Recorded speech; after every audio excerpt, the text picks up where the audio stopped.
what I saw in the field during gubernatorial election here in Anambra State, generally the election was conducted in a very peaceful atmosphere, and I must salute the courage of the voters and the peaceful way they conducted themselves throughout the polling units I visited. However, prior to the election, I read the Impact and Development Initiative research that was commissioned by United Kingdom. And they flagged hotspot in 5 local governments, and it was very concerning. They flagged Awka South.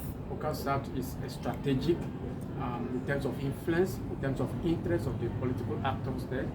They also flagged Ugbaru because of its interland, waterlogged riverine area had to reach security concern there.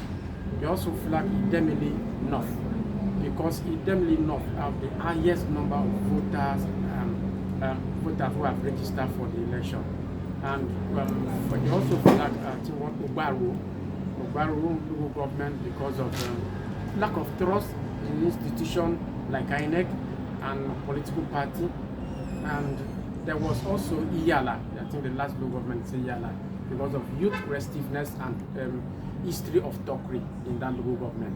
So if for person with disability, if there is security challenges during election, it's the double Joe party. However, when I visited Amodia, I visited Awka, Agulu, Ward 5 and Ward 2, the atmosphere was very peaceful. There was heavy presence of security personnel across the state, across the Awka metropolis that are moved around. But there are some pockets of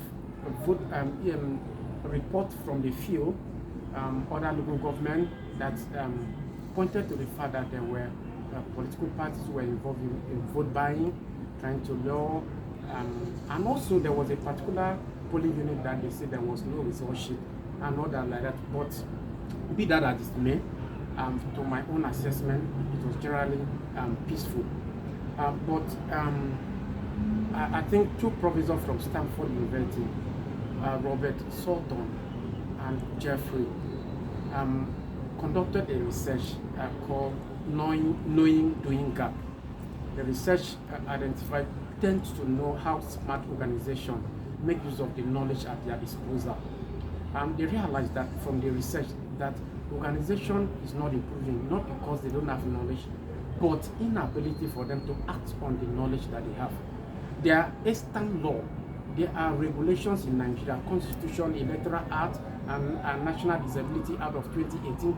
We have abundance of law present, but are we acted on those laws? Are we enforcing them? If we enforce those laws, all this crying after election for electoral malpractice and infraction will not be there. So it is a clarion call to all political actors within Nigeria, even the observers and those who are supporting us, especially the European Union, who are supporting democratic governance in Nigeria. They supported a number of organizations to ensure that this election is conducted in the most peaceful manner. I must say thank you to TAF Africa, thank you to the European Union for funding this, and thank you everyone for conducting yourself in a very peaceful manner in another election.